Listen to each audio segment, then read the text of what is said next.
Sean todos bienvenidos a una nueva edición de Bitácora de Viaje. Y bueno, en esta ocasión va a ser un gusto y es un gusto presentar a Javier Guedes, allá en la lejana Francia. Estamos en dos puntos aquí, bueno, en continentes diferentes, pero es una experiencia muy interesante. Muchísimas gracias, Javier. Javier es un escritor venezolano que está radicado en Francia, con una intensa experiencia, estudios ambientales, ha sido narrador, generador de contenidos, tallerista, transmedia, artista, Premio Nacional del Libro en Venezuela en el 2014 en la categoría Experiencia en Promoción del Libro y la Lectura, galardonado por sus cuentos Come Gato del 2001, Montaña Amarilla del 2003, Puyero 2010, seleccionado para el Festival de Cannes del 2018 por el cortometraje inspirado en su cuento La Eternidad de Paola, con múltiples trabajos. Sobre todo me ha fascinado esa faceta de Javier, del trabajo a través de los talleres, el arte, trabajando con comunidades en situación de vulnerabilidad. O sea, yo pudiera parafrasear y para comenzar esta entrevista diciendo: oh Musa, háblame de aquellos que han viajado ancho y lejos en estos caminos. Bienvenido, Javier, y gracias por estar aquí. Muchas gracias, Félix. De verdad que bueno, finalmente nos llegó la hora de poder compartir este espacio y de verdad que estoy súper ilusionado y contento de poder compartir contigo la mañana de hoy.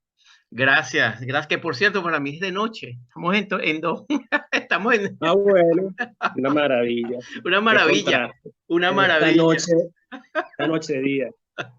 Javier, mira, lo primero que me gustaría preguntarte, eh, dentro de tu proceso de trabajo, tanto como escritor, pero también yo diría como un concepto mucho más amplio como artista. Y artista es una manera de ver al mundo, de estar creativamente activo en el mundo.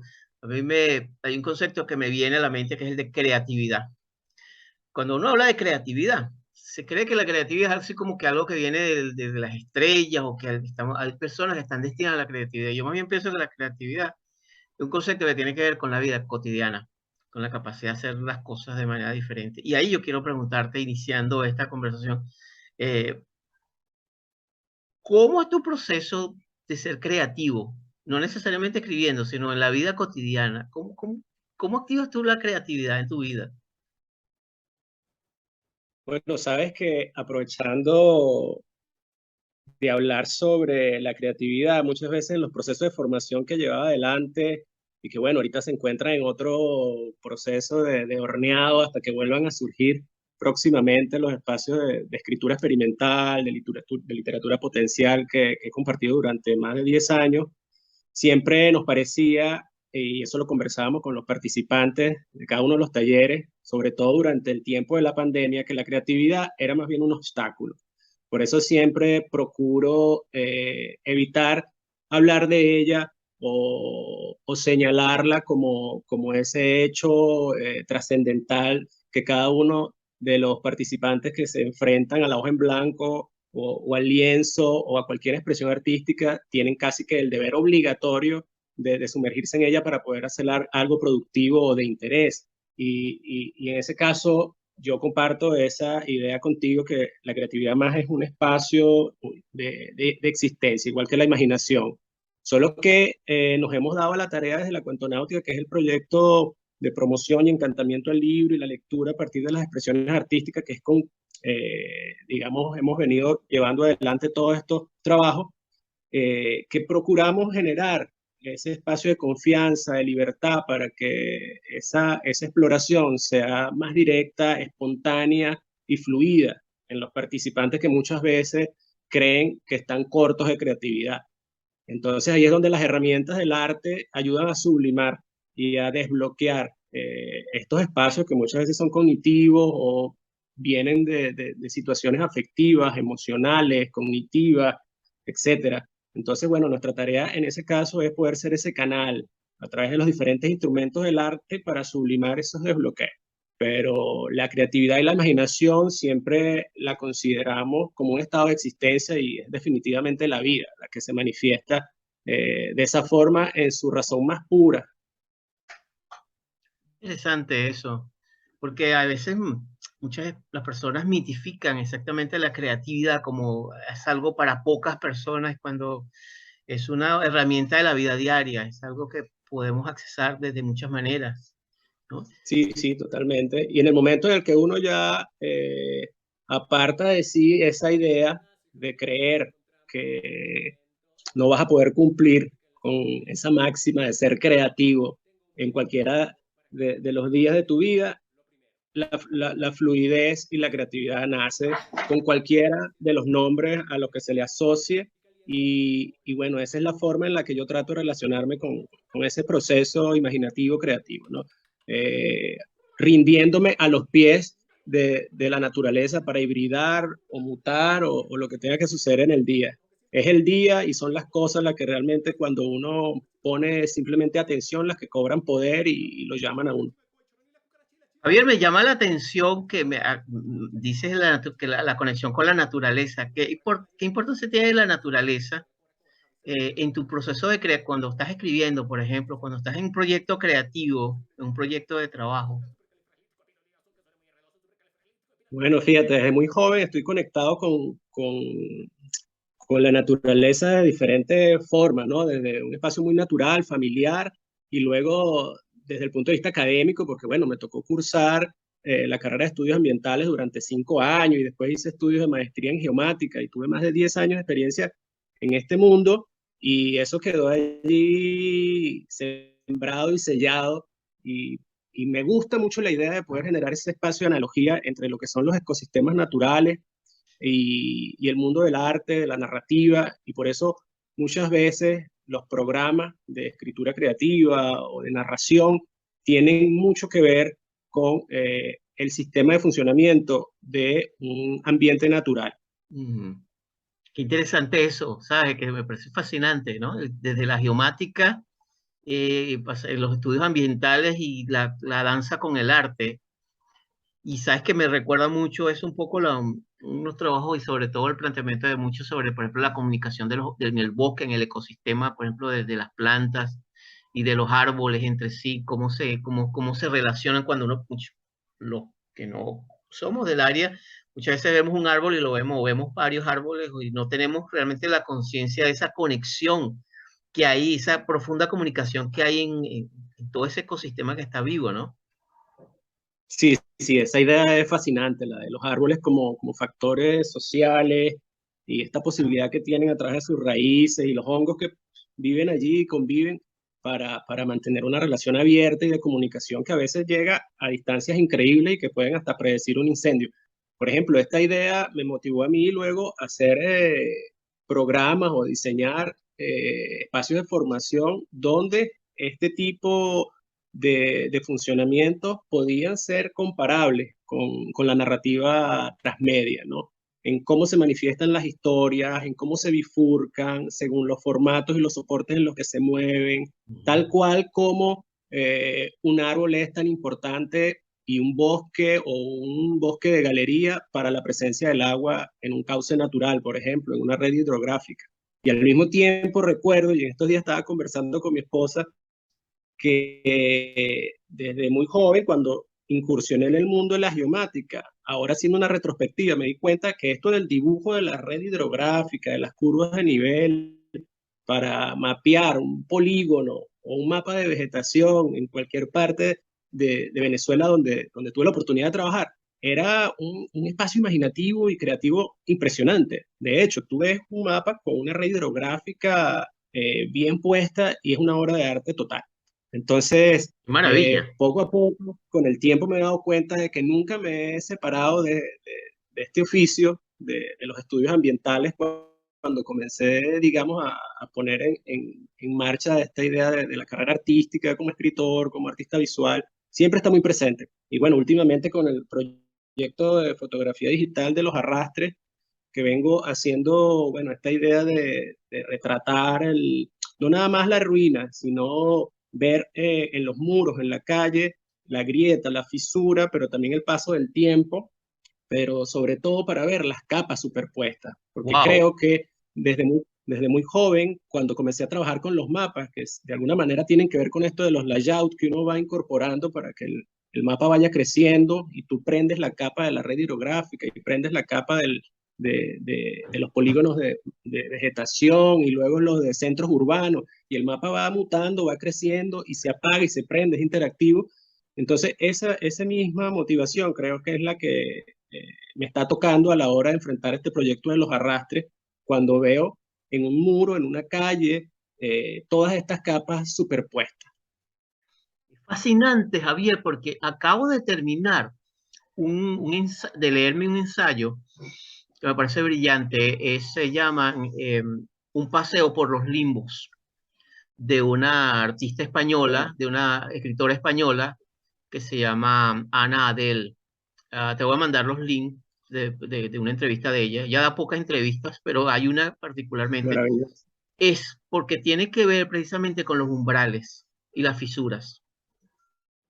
Qué Y ella maravilla. dice, o sea, me parece sincrónico que increíblemente interesado por la riqueza de las ideas que ella tiene, porque una de las cosas que ella habla es que el umbral como una zona intermedia, como una especie también de limbo, en el cual se cuelan fisuras y espacios, pero que es un espacio indeterminado.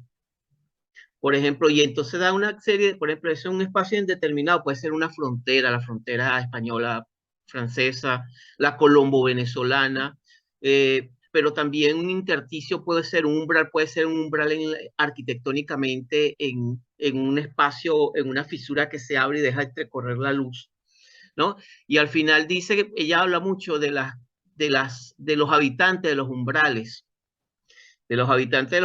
como muchas veces que tienen una invisibilidad para poder estar en el umbral, porque pierden su identidad y sus capacidades para estar en el umbral, que es una zona transitoria. Pero recuerdo la frontera colombo-venezolana. Y allí abro me siento curioso, porque tú has sido una persona, revisando tu trayectoria, que has atravesado muchos umbrales. Has atravesado umbrales, por ejemplo, que trabajaste en la frontera colombo-venezolana con refugiados, trabajaste con personas en hospitales, a través del arte. Y yo quería preguntarte, ¿cómo nació esa experiencia en ti? Visitando esos umbrales que te ha tocado vivir profesional y personalmente. Sí, sabes que en principio yo recuerdo que la primera vez que tuve la oportunidad de visitar un espacio como este fue a través de la Fundación Doctor Yasso. Hice este trabajo voluntario durante un tiempo en Caracas y bueno, me formé con la fundación y todavía quedan allí grandes amigos y fue visitando los hospitales, sobre todo el oncológico pediátrico. Fue realmente duro, intenso.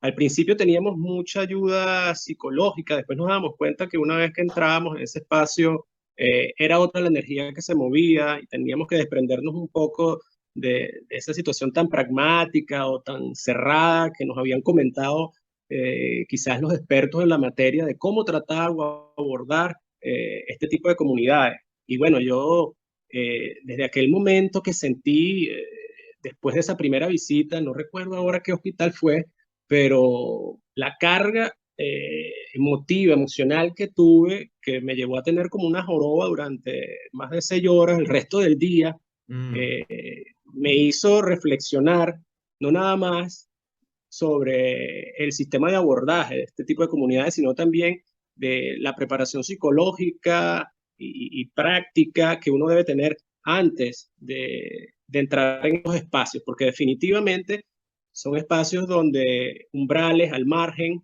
como es el caso de las prisiones, los hospitales, las fronteras, donde la energía circula de una manera distinta y precisamente se da a partir de las experiencias de vida que obviamente se levantan en estos espacios fronterizos o en comunidades en situación de riesgo o en condiciones de fragilidad o vulnerabilidad. Y luego con el tiempo aprendí, aunque cada experiencia es irrepetible, como decía Calvino, por más que uno tenga años de experiencia visitando este tipo de espacios, siempre hay algo nuevo, hay algo diferente, hay algo que le da una textura muy particular a cada momento. Pero bueno, uno se hizo de las herramientas para poder lograr convivir ser uno más en el intercambio. Creo que esa es una de las premisas clave en estos espacios, más allá del creer que uno va a ayudar o a colaborar en algo, es que nos estamos ayudando entre todos, es que realmente estamos generando una práctica artística colectiva y que no es unidireccional. En la medida que tú te sientes parte de eso, y recuerdo mucho aquel libro de Guillermo Borja que se llama La locura, locura, eh, de la experiencia en el psiquiátrico de Buenos Aires, pero lo cierto es que uno se hace uno más de todo esto y es a partir de allí que la dimensión en las relaciones que se dan en espacios tan conflictivos como estos cambia. Sin embargo, no hay un día en el que yo no asista a una comunidad de este tipo en la que no salga con una reflexión contundente por cualquier gesto del día, de la gente. Y bueno, para mí ha sido realmente enriquecedor y se convirtió desde hace muchos años también en una misión de vida, más allá de un asunto profesional o técnico. Yo creo que es la gran excusa el arte, la lectura del mundo o las expresiones artísticas para yo encontrarme en estos lugares. Creo que estoy cumpliendo otro tipo de objetivos más allá de una situación laboral, por ejemplo. Y por eso me entrego de una manera tan profunda. Y bueno, al tanto de que me voy a patear las comunidades, a subir las montañas, a convivir con la gente durante meses, en algunas oportunidades, como fue el caso de la selva con los emberachamí o los emberacatíos, tuvimos un mes y medio ¿Eso es en allá. dónde, Javier? ¿Eso es en dónde? Eso fue en Colombia, en la comunidad de Santa Cecilia. Eso es prácticamente hacia allá, hacia los lados del Pacífico, del Chocó, y ahí conviven los afrocolombianos junto a los emberacatíos y emberachamí, que son víctimas del conflicto armado. Y Wow. bueno, estuvimos llevando un trabajo allá de atención psicosocial a las víctimas del conflicto, a la evaluación de los diferentes proyectos que llevan ahí ONG colombianas. Y de verdad que la experiencia fue maravillosa, un equipo de trabajo increíble de arteterapeutas, de psicólogos, de trabajadores sociales altamente profesionales con los que realmente aprendí muchísimo. Y bueno, cada uno de estas experiencias, por supuesto, uno siempre ligado a la literatura, terminan convirtiéndose en crónicas o, bueno, inspiración o conexión para algún texto o algún libro. ¿Qué te dejó la experiencia en Colombia a nivel humano, a nivel personal? ¿Qué aprendiste? Aprendiste, por supuesto, muchísimas cosas, con un espíritu sensible y abierto como el tuyo, pero ¿qué aprendizaje sobre todo pudieras tú compartir con nosotros que tuviste, que hicieron un insight, un cambio en tu manera de ver las cosas, en un antes y un después, si eso es posible? Bueno, fíjate, era primera vez que me encontraba conviviendo con estas comunidades que son víctimas de un conflicto de este nivel. Antes había convivido con otro tipo de comunidades, de poblaciones frágiles o condiciones de vulnerabilidad, pero acá yo me di cuenta que estaba enfrentándome a un lugar completamente distinto. Sin embargo, siempre se desmitifica mucho esta idea de las víctimas cuando la relación comienza a ser espontánea y natural y cuando te das cuenta que a veces es más lo que ellos tienen por darte de lo que tú puedes colaborar o ser parte dentro de sus dinámicas con el trabajo que estás haciendo.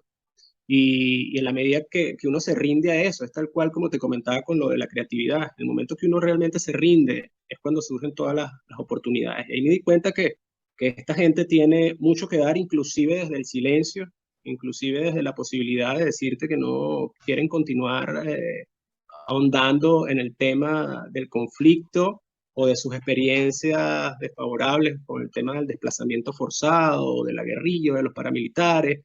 Y yo sentí por un momento de que estaba realmente en casa, de que me estaba encontrando con gente muy familiar, muy cercana y que me dejaba maravillar por cada uno de los momentos que ellos me permitían vivir y que eran distantes de ese hecho del conflicto o del testimonio, porque muchas veces se les ve de esa manera, ¿no?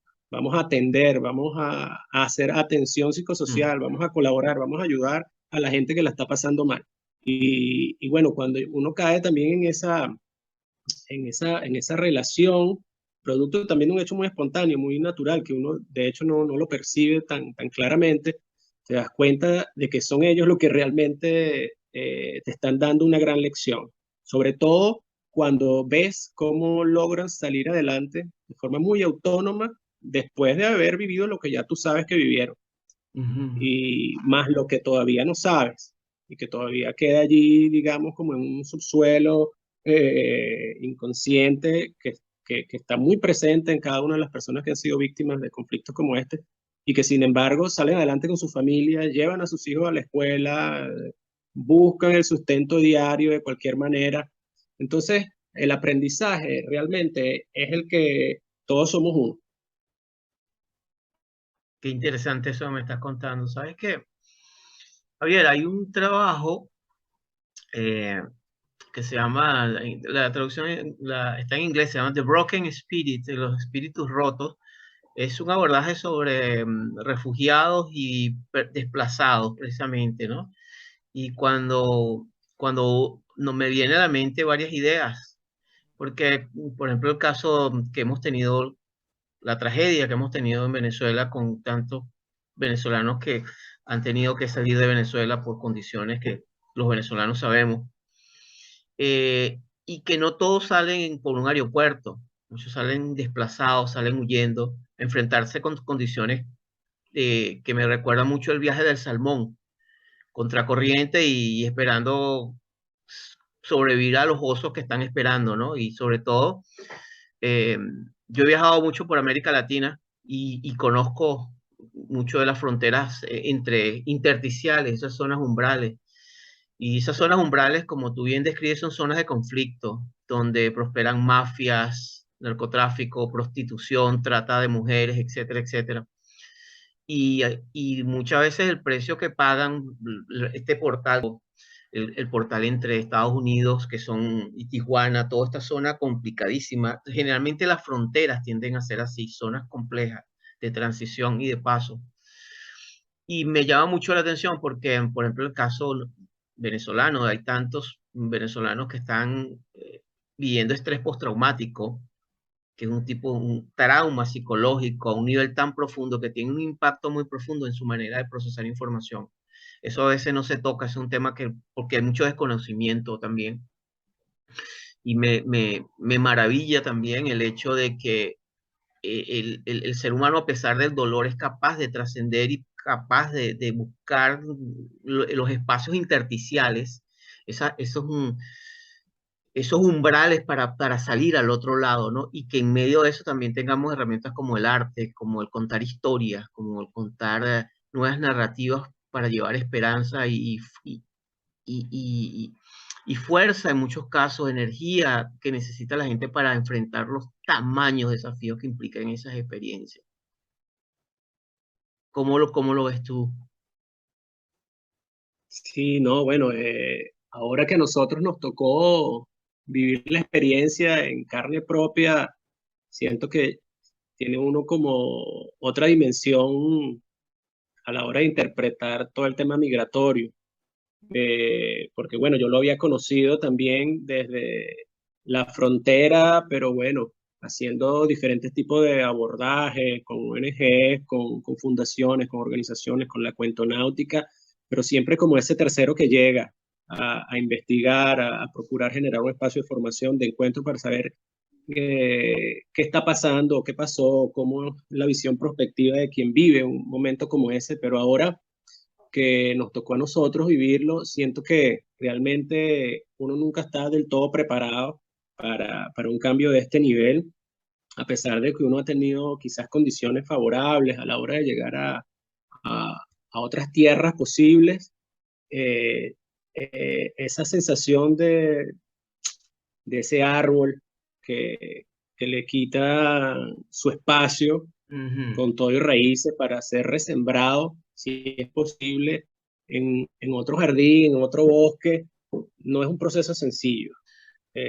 Y siempre se lo comento a mi familia y con quien quiera que hablo. Hay gente que siempre plantea el hecho de que uno nada más está cambiando de problemas cuando vive un proceso migratorio como este, o que está perdiendo la identidad, o que pierde su naturaleza, que tengamos cuidado con el idioma, sobre todo cuando migramos con niños, si la migración debe ser escalonada o no para que los niños o la familia no sufran tanto de esa deriva a la que uno se enfrenta de no saber qué va a pasar del otro lado, si vas a tener que comer, ni si sabes dónde vivir. Todo ese camión de incertidumbre es realmente cierto. Nosotros afortunadamente nos encontramos en un país donde hay políticas sociales, wow, de un nivel impresionante que le permite a todo migrante estar a salvo mientras todo lo demás ocurre. Pero definitivamente que el proceso de transición migratorio es de mucha contundencia. Ahora estoy reflexionando precisamente sobre nuestro caso y me gustaría poder acompañar otros procesos, tanto de latinoamericanos o de amigos de otras nacionalidades que estén viviendo procesos migratorios en Francia, para comenzar también a trabajar en función de eso, como uno más. Y bueno, siempre desde las artes, desde la narración, desde el storytelling, desde la ilustración y las expresiones del lenguaje plástico, el sentido de la imaginación, el sentido poético de la, del arte en todas sus formas. Y bueno, creo que va a ser un portal que se va a abrir. Ya de hecho hemos tenido algunas intervenciones con amigos que están en Lille, en la Universidad de Lille, en el posgrado de Arte y Responsabilidad Social, donde hemos compartido algunos cuentos que se están llevando a los hospitales.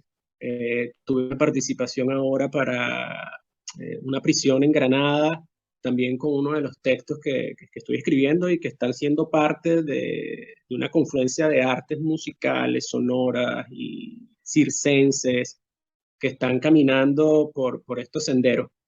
Y bueno, es así, yo creo que esto va a ser una gran oportunidad para sublimar un poco, para transformar cualquier cantidad de sentimientos y de emociones que vienen en cualquier momento, el cómo Claro. lidiar con la nostalgia. Y bueno, definitivamente ese también es como uno de las razones de las historias, ¿no? El gestionar la angustia. Por eso, cada vez que sienta un poco esta necesidad, y van a estar las artes y las historias y los cuentos para, bueno, contribuir un poco a desarrollar estas capacidades de resolución de conflictos. Y como dice por allí un profesor de filosofía, gran amigo, Pedro Alzuru, que también está acá en Francia hace algunos años, los problemas son o para resolverlos o para aprender a vivir con ellos. Entonces, bueno, ahí uno tiene que tener poder de voluntad para decidir eh, de qué manera los enfrentas, ¿no? Absolutamente. Sabes que dentro de lo que te estás comentando, eh, hay un proyecto hermosísimo que es la cuenta náutica. La cuento náutica. Cuéntame cómo nace ese proyecto tan hermoso y también ese recorrido por los hermosos Andes, los hermosos Andes, por Mérida, por Táchira y todos estos estados que estuviste atravesando y que haciendo cosas interesantísimas. Sí, bueno, la cuento náutica fue, fíjate, el nombre que yo le di a un proceso de formación que iba a llevar adelante en 20 estados del país Ujú. para formar a jóvenes como promotores y mediadores del libro y la lectura, que iban a hacer un sistema de abordaje a través de un programa nacional de lectura que fundé en el 2012, que se llamó El Sombrero de la Ñ. Y bueno, especialmente estaba dedicado a la narrativa. Y por eso la idea de la cuentonáutica, un poco inspirado no nada más en esta idea del cuento comparado con el mundo del universo oceánico, sino también con el eternauta y al mismo tiempo con el psiconauta. Porque yo pensaba que había que probar de todo en el mundo del cuento para permitir que realmente estuviera vivo, que se moviera como una cosa orgánica y no nada más acudir al cuento desde la forma clásica, tradicional, del inicio, nudo, desenlace y de las estructuras narrativas y todo esto, ¿no? Sino quería que se convirtiera realmente en un laboratorio de experiencia. Y por eso se llamó la cuentonáutica. Y bueno, tuvimos la oportunidad de llevar adelante este proceso formativo que fue súper enriquecedor, más de 300 muchachos formados como brigadistas eh, de la promoción del libro y la lectura. Tuvimos un tiempo de gestión con este proyecto y luego a mí me toca ya llevarlo de forma independiente. Y es cuando se convierte en asociación y es cuando le damos el apellido a la cuentonáutica, que es un gimnasio para la imaginación. Y bueno, de esta manera freelance comenzaron a abrirse cualquier cantidad de portales porque, bueno, estábamos abiertos a colaborar con cualquier proceso creativo, de prácticas artísticas, donde pudiéramos hacer parte o colaborar en algo, ahí estábamos.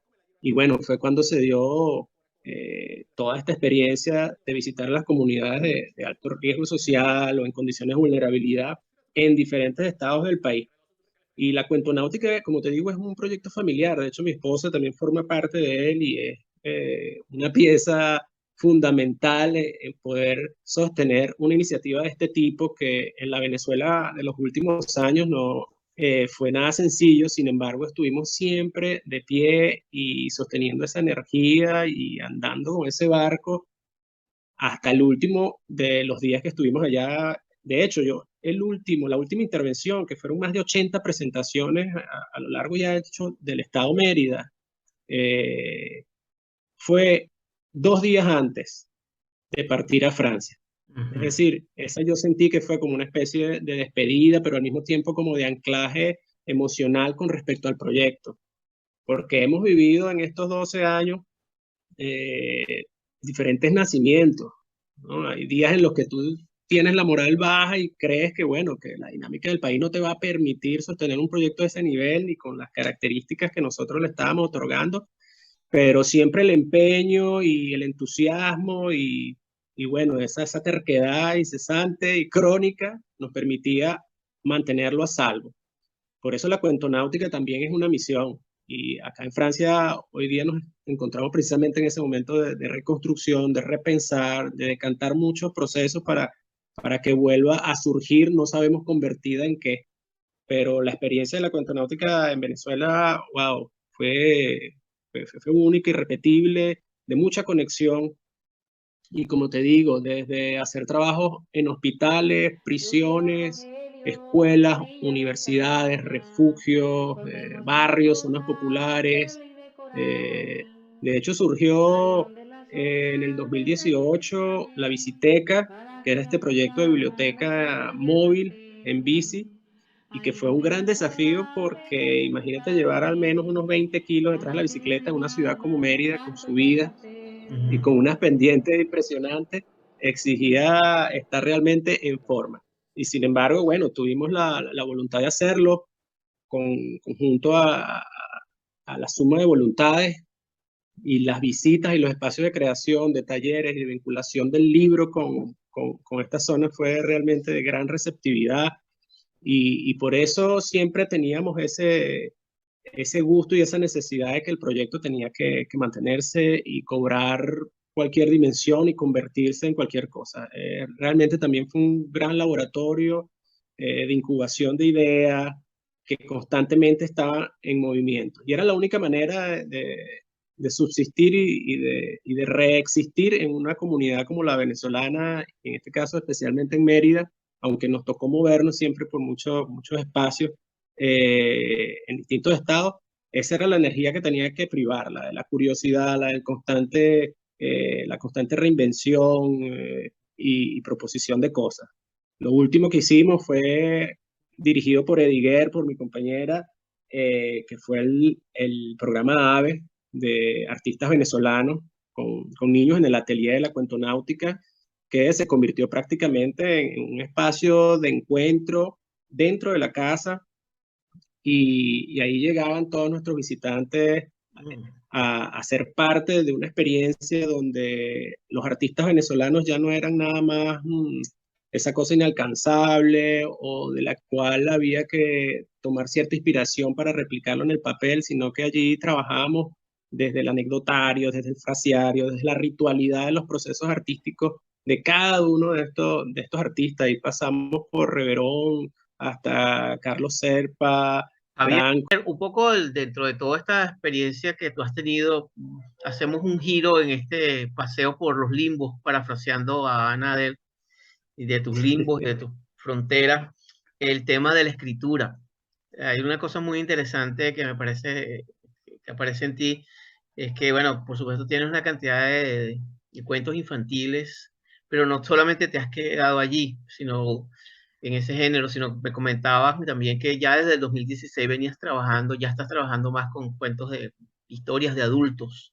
Y yo además que veo una integración tan maravillosa entre el contar historias y al mismo tiempo el narrar historias y el escribir historias, integrarlo con la ilustración, como la fotografía, Es decir, conformar un proceso tan orgánicamente creativo que me llama la atención. ¿Cómo nace esa necesidad de escribir? ¿Y cuáles han sido tus influencias? Por supuesto, es una pregunta grande, ¿no? Porque son muchas influencias que debes tener.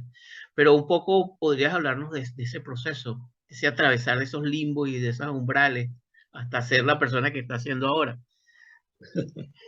Bueno, fíjate que todo este tema con el proceso de escritura en mi vida siempre estuvo en frontera y todavía yo creo que ese es como su pulso natural, porque todo comenzó cuando estaba en la universidad y creo que de hecho dedicaba más tiempo a todo el tema del estudio académico, de la carrera que estaba cursando en el momento, que era estudios ambientales en Barquisimeto, era la literatura, tanto a la lectura como a la escritura, y bueno, también de una manera muy terca y bueno, apoyado también con algunos amigos que tenían esta misma influencia.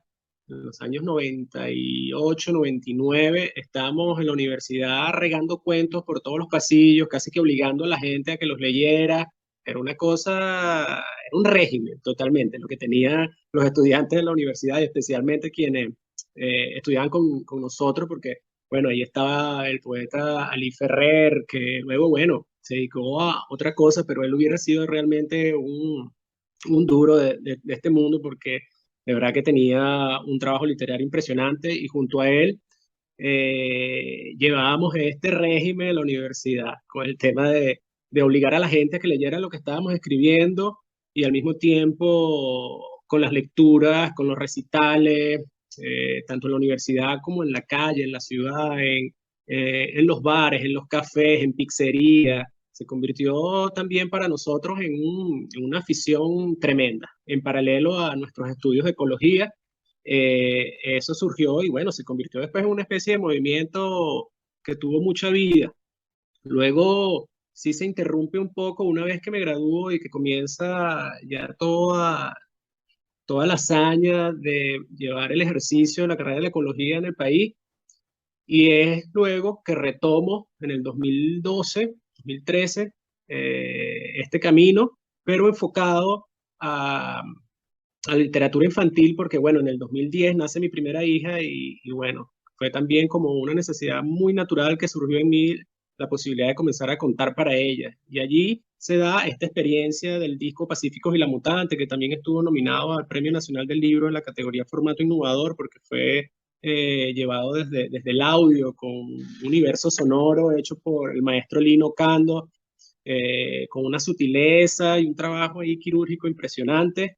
Y de hecho ahí es donde está el cuento La Eternidad de Paula, que después se convierte en cortometraje gracias a mi querida amiga Dayana Gautier, la directora de este corto y la creadora también de la adaptación del cuento. Y esta idea eran 9 cuentos en principio, porque era según cada mes de gestación de embarazo, un cuento. Mm. Luego no entraron 2 por razones de almacenamiento, y el disco quedó con 7 audiocuentos.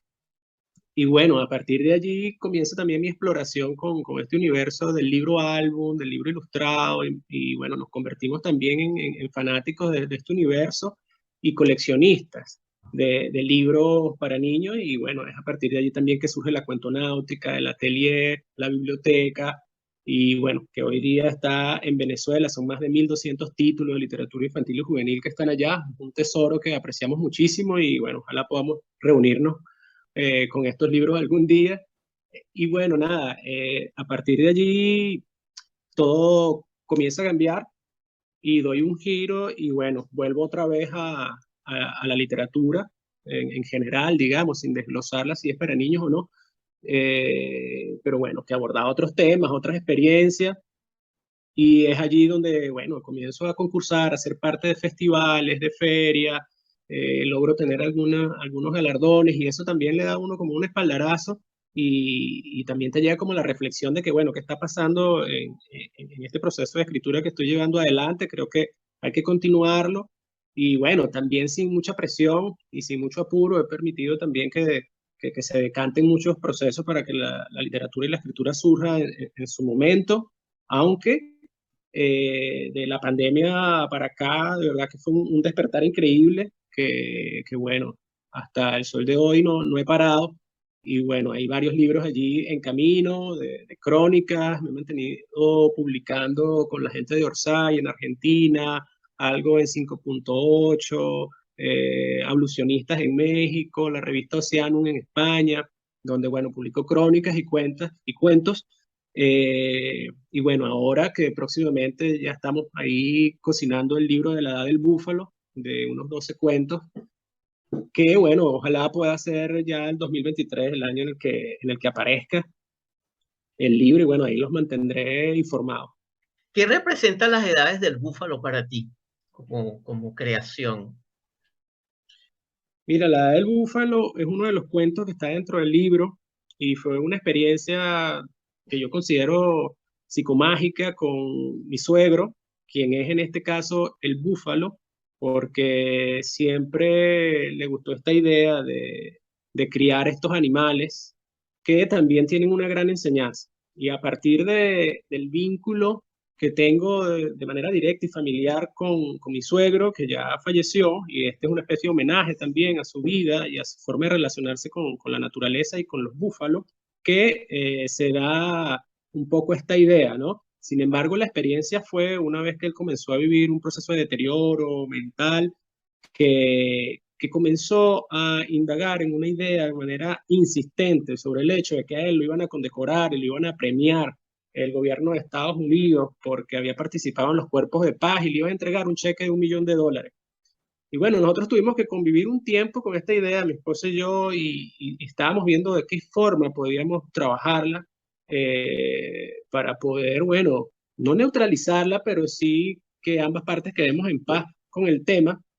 Y bueno, ahí es donde surge todo lo que cuenta la historia, el cómo hicimos y de qué herramientas y de qué acciones nos hicimos para conectar con este universo fantástico, alucinado de mi suegro, que es el búfalo en este caso, y que bueno, es un pequeño viaje donde se hacen diferentes referencias, como capas de tiempo. Él va cobrando diferentes rostros, ¿no? En función a las edades que transitó.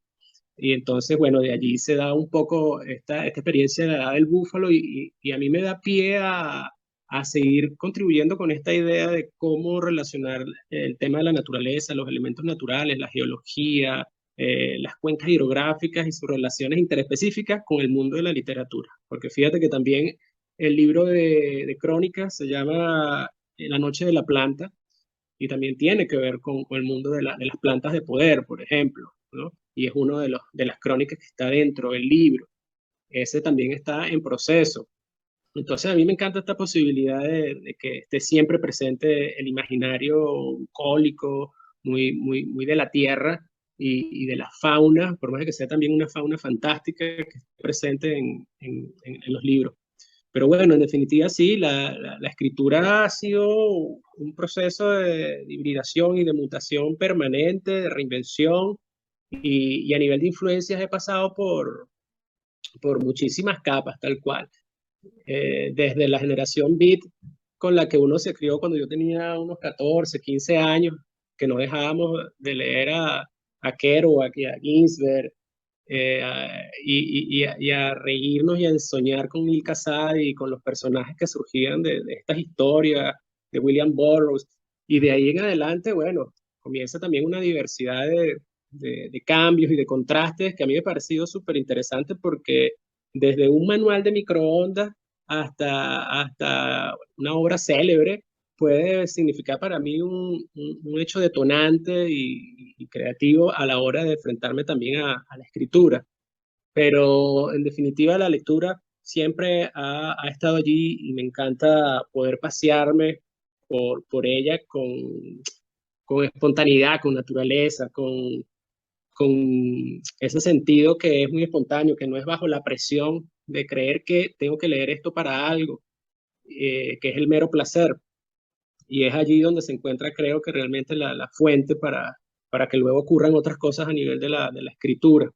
Y por supuesto me encanta la posibilidad de la mímesis o de la imitación, pero ya como un ejercicio de escritura creativa, ¿no? El poder parafrasear o generar un nuevo final o otro contraste desde una nueva mirada de un cuento que ya existe, de Dickens, de Cortázar, de Poe, qué sé yo. Ese es un ejercicio que me parece siempre muy, muy enriquecedor y bueno, lo he llevado adelante en todos los procesos de formación de escritura creativa, jugamos mucho con estas influencias. Últimamente estuvimos indagando en esto del grupo de Loulipo y la escritura potencial, esta forma en que tuvo esta gente como Raymond Queneau, George Perec, de juntar un poco la literatura con la matemática. Y bueno, eso lo convertimos después en un proceso formativo que se llamó La Jungla Subterránea, Narrativa Lúdica. Ahí teníamos varios nombres para diferentes etapas de intercambio. Y bueno, este también es un universo que me ha influenciado mucho. Y ahora, aprovechando que estoy en Francia, creo que es un buen momento de seguir conectando con este idioma para leer a estos autores en su idioma materno. Ese fue, digamos, como uno de los últimos abordajes. Igualmente la patafísica, que estuvo también con mucha fuerza en una de las últimas conferencias que estuvimos trabajando en Mérida, que también tiene su origen en Francia y que deriva de otras influencias de literatura del absurdo.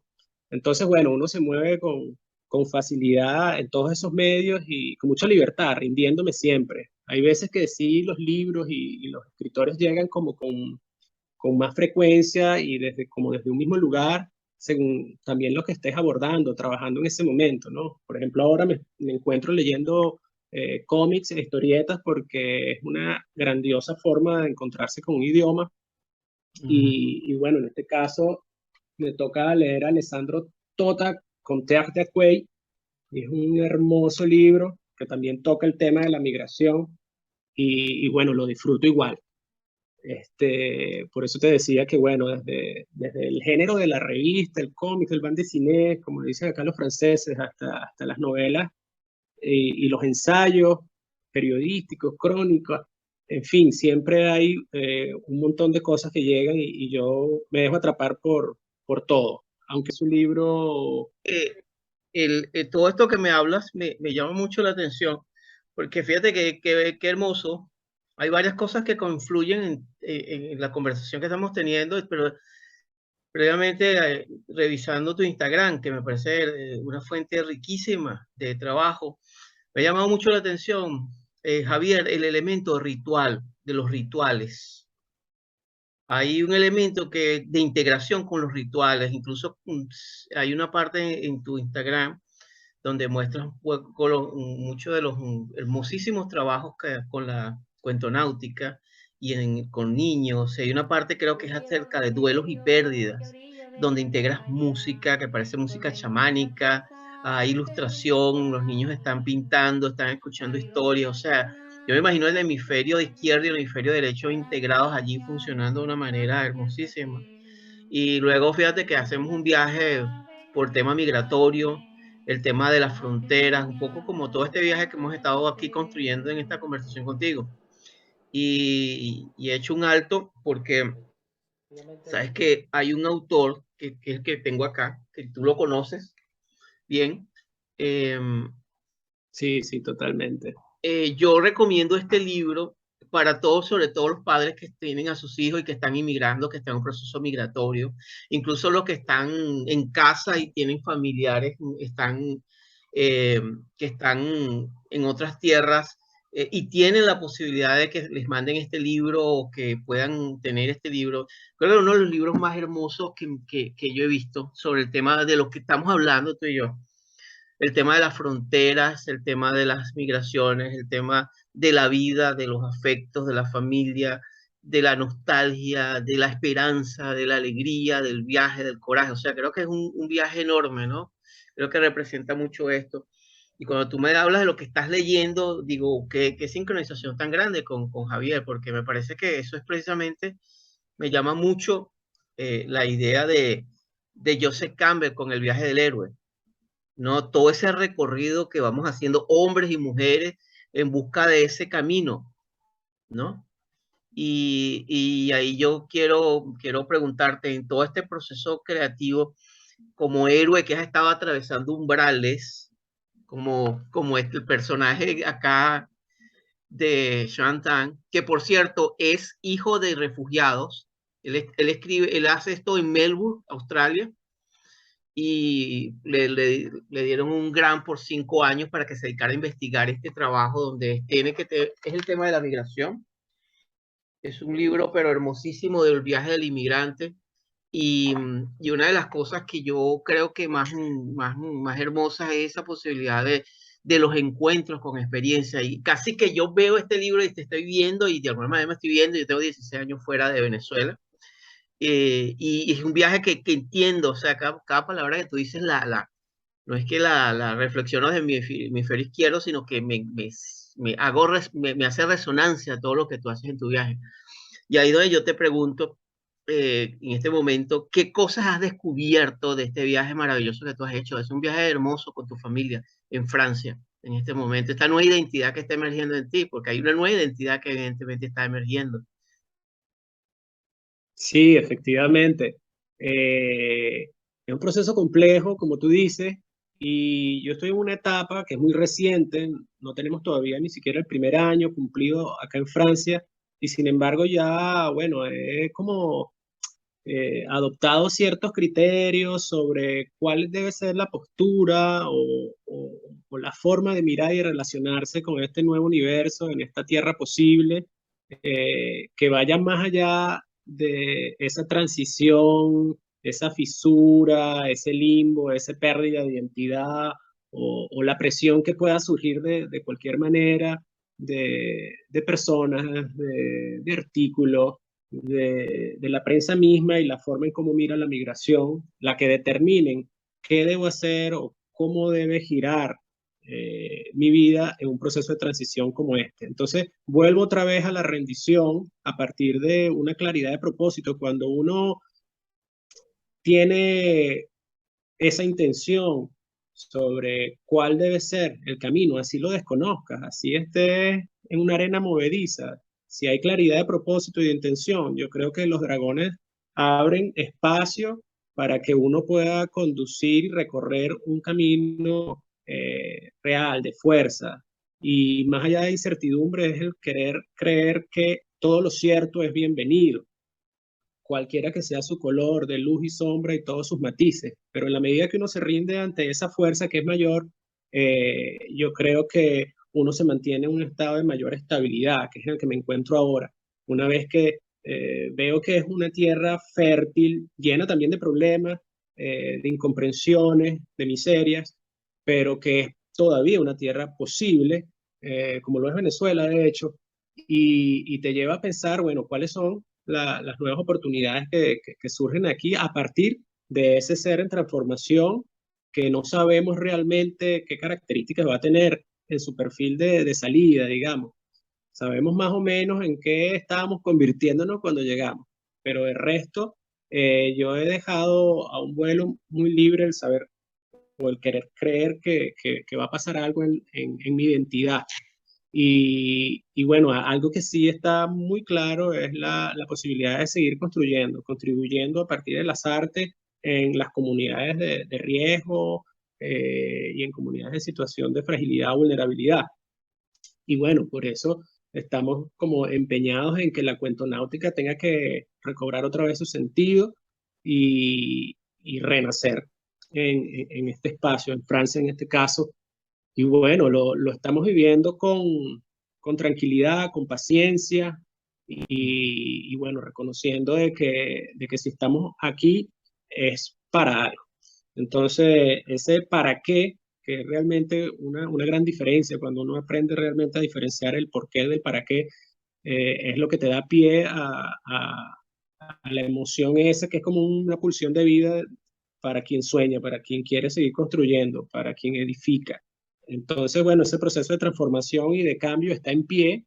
No sabría decirte exactamente qué ha sucedido, pero sé que ha pasado algo dentro y fuera de cada uno de nosotros como familia y como seres individuales que bueno, nos está dando pie a dejar de resistir y aceptar, que una vez que aceptamos podemos transformar cualquier cosa y en la medida que aceptamos el lugar donde estamos, también podemos ir a cualquier parte. Y esa libertad, esa confianza, creo que es súper importante manejarla en un mundo con una movilidad como la actual, que hoy estamos acá y mañana no sabemos exactamente.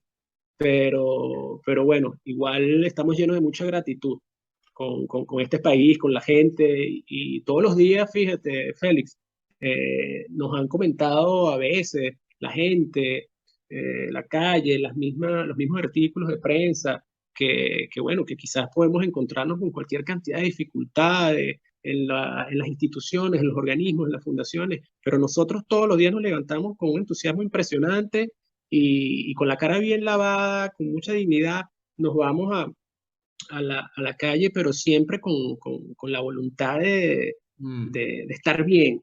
Y eso nos ha permitido realmente encontrarnos a la gente que conecta, a la gente que resuena, a la gente que amable, que tiene toda la disposición para colaborar, para escucharte, para de hecho a veces hacer el esfuerzo de hablarte en español en el caso que haya algo que el idioma nos limite.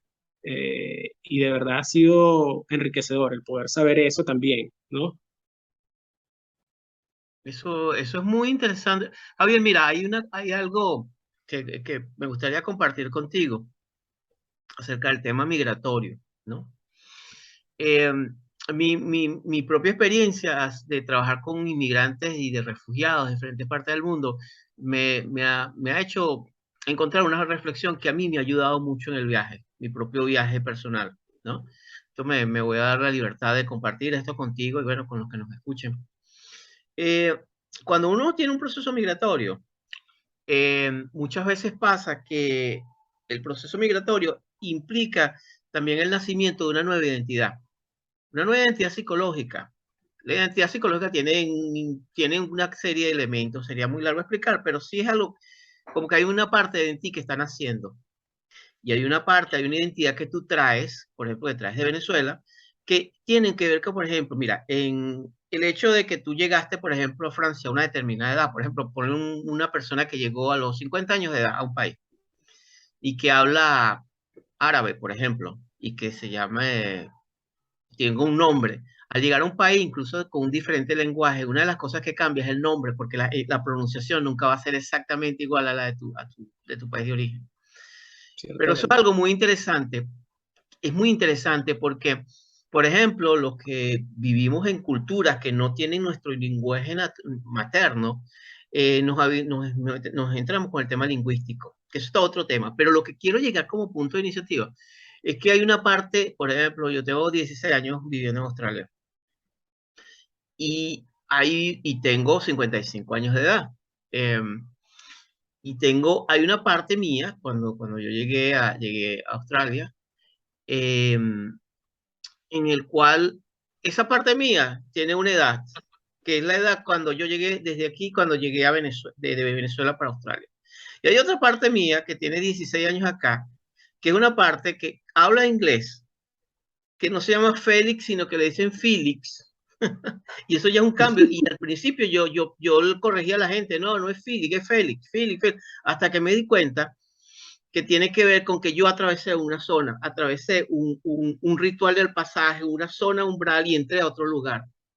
Entonces, una de las cosas más maravillosas es cuando tú empiezas a relacionarte entre esa identidad de la que yo soy en Venezuela, la identidad que dejé en Venezuela, con la nueva identidad. Mucha gente tiene la tragedia que vive luchando entre esas dos identidades y una aplasta una sobre otra. Hay inmigrantes, por ejemplo, que aplastan su identidad y su origen para tratar de sacar la identidad nueva porque les aterroriza ser diferente.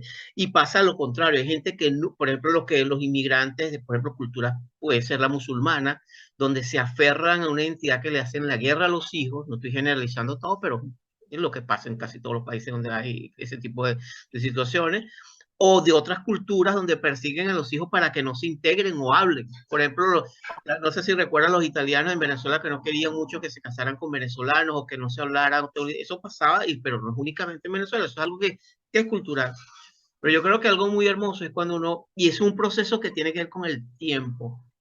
Eso no te lo da la voluntad, es un proceso que es alquímico y que necesita tiempo, en el cual llega a un momento en el cual puedes, esa identidad que están haciendo o que vas a tener en Francia, se va a poder, en tu caso maravilloso y el de tu familia, tener una conversación hermosa entre esas dos identidades y crear algo que no tiene que polaridades, sino algo nuevo, que es una nueva manera de ser flexible, de relacionarte y de no de luchar, sino de conectarte con recursos. Entonces, eso es muy hermoso porque en esa zona intermedia vivimos todos los inmigrantes procesos de nostalgia, de alegría, de tristeza, de triunfos, de bajones, de subida, bueno, pero es parte del viaje, ¿no? Y yo creo que eso es algo muy, muy interesante que pasa con todos.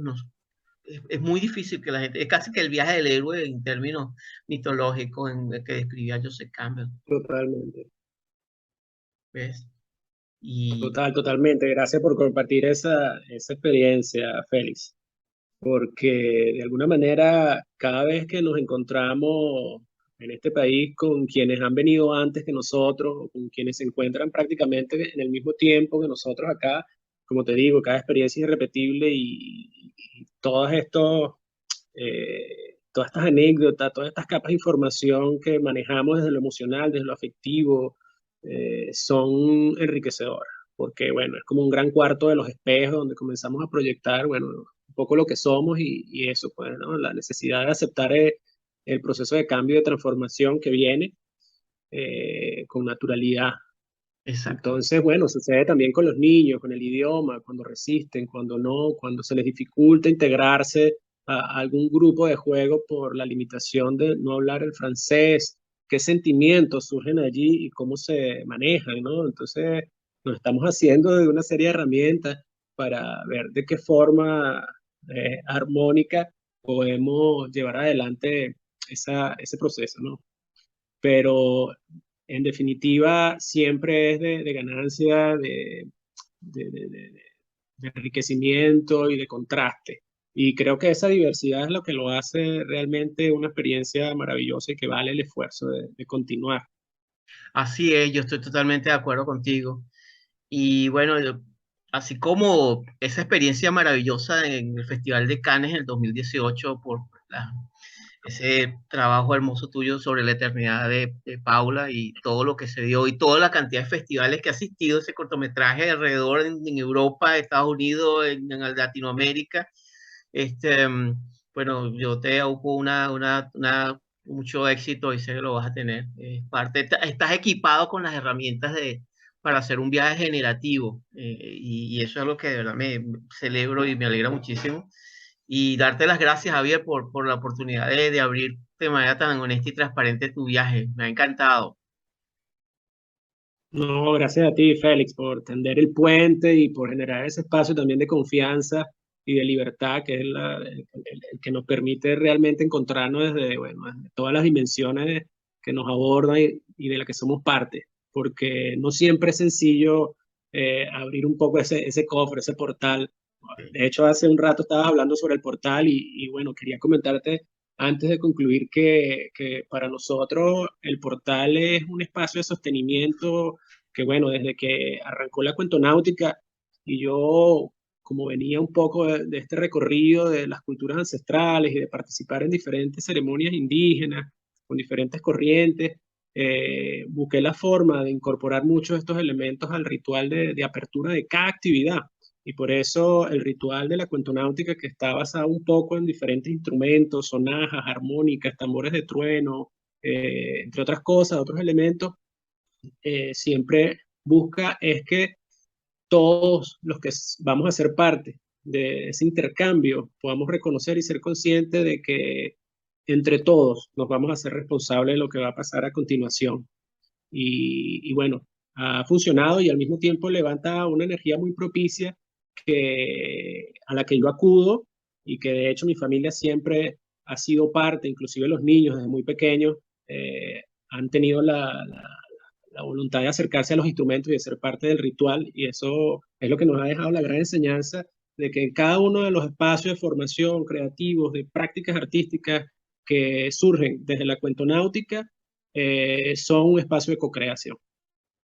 Hermoso, hermoso. Yo los invito a que revisen em, el Instagram de Javier y que, bueno, revisen. Ay, ¿tienes algún portal? ¿Tienes algún lugar? ¿Tienes una página web o un blog, Javier, actualmente? Ahorita está en construcción, la página web está en construcción, ya próximamente, bueno, vamos a trabajar fuertemente en eso para poder muy pronto compartírsela. pero por ahora solo en redes sociales con @lacuentonáutica en Instagram. En YouTube también puedes ver algunas cosas con La Cuentonáutica con K. Y bueno, en Los Arrastres, que es el nuevo proyecto de fotografía digital, que también está en Instagram con @losarrastres. Y bueno, están invitados a pasar por allí para que conozcan un poco esta colección de fisuras que llevo desde hace algunos años y que, bueno, me ocupa gran parte de mi tiempo en mis recorridos urbanos. Y siempre está la anécdota de pensar que atrás están los niños pensando por qué papá le está tomando fotos a los huecos, a las grietas, a lo que está feo, viejo o vencido o arruinado. Allí te seguiremos esos umbrales interesantes, Javier. Lo mejor para ti y estamos en conexión. Muchísimas gracias, Félix. Un fuerte abrazo desde el sur de Francia. Un fuerte abrazo, un fuerte abrazo.